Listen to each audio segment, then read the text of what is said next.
કોઈ ગરીબ માણસ મજૂરી કરતો હશે, ખેતરમાં વાડીઓમાં જતો હશે, બીજા ગામમાં સવારમાં આપણી કોઈ બેન દીકરી ટિફિન બનાવી સવારમાં બીજા ગામમાં મજૂરી કરવા જતા હશે, બગસરા સુધી જાય, ખાંભા જાય, એને જે 25 કિલો ઘઉં મળવા પાત્ર હોય એ ઘઉં આ લફંગાઓ ખાઈ જાય, દર મહિને ખાઈ જાય, આ મહિને ખાઈ જાય. પણ આ વખતે તમારો ધારાસભ્ય તમારી ભેગા છે.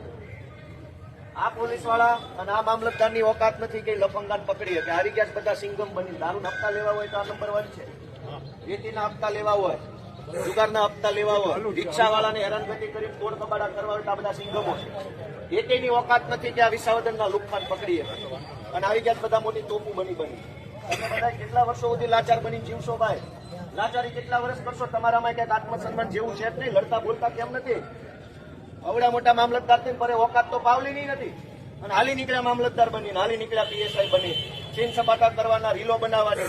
બનાવો રીલ, જાઓ પકડીને અનાજ માફિયાને પકડીને બનાવો રીલ. તમારા ઓકાત હોય તો આખા વિસાવદરમાં દારૂ વેચાય છે, તમે બધા સપોર્ટ આપો, જનતા રેટ ચાલુ કરવાના, આ લોકોને ધંધા બંધ કરાવવાના, ચાલુ કરો. આપવાના સ્ટેકો તમે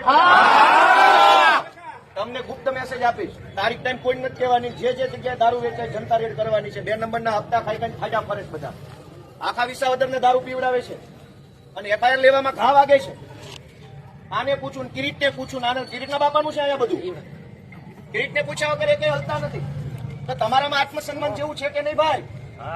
તમારું અનાજ ચોરી થઈ જાય છે અને ભાઈ તમે જે સાંભળતા હોય તમારા છોકરા એવા થાય ને આખી જિંદગીની દારૂની કમાણી વહી જાય. દવાખાનામાં થોડીક ભગવાનથી શરમ રાખો, ભગવાનથી બીવાન રાખો, ઈશ્વરનો ડર રાખો. ધારાસભ્યથી ન બીવો તો કાંઈ નહીં. તમે તો બહુ મોટા જુનાગઢના નવાબો છો, તમે થોડા અમારાથી બીવો. ભગવાનથી બીવો. એક દવાખાનું આવશે ને તો જિંદગીનો દારૂના હપ્તા બધા વૈયા જાય. એમાં શરમ આવવી જોઈએ, શરમ.